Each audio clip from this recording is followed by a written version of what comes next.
Welcome to Virupakshi news channel. వార్తలు చదువుతున్నది విరూపాక్షి లతారెడ్డి. అదేదో మామూలు పరీక్ష కాదు, ప్రభుత్వ ఉద్యోగాల కోసం పబ్లిక్ సర్వీస్ కమిషన్ నిర్వహిస్తున్న రాత పరీక్ష. అలాంటి పరీక్షకు వెళ్తున్న క్రమంలో అభ్యర్థి హాల్ టికెట్ మాయమైతే ఎలా ఉంటుంది? తీవ్రమైన ఆందోళన చెందుతారు కదా.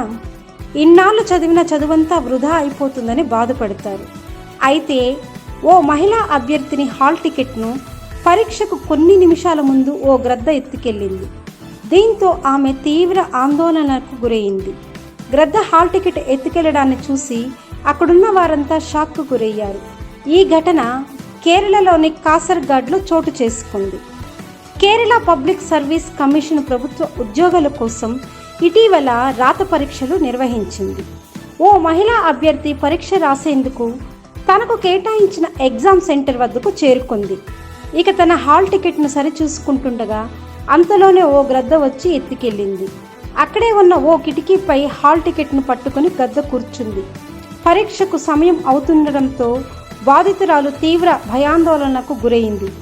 చివరి క్షణంలో ఆ గ్రద్ద హాల్ టికెట్ను ఆమెకు అప్పజెప్పింది. దీంతో ఊపిరి పీల్చుకున్న బాధితురాలు హాల్ టికెట్ తీసుకుని గబగబా ఎగ్జామ్ సెంటర్లోకి పరిగెత్తింది.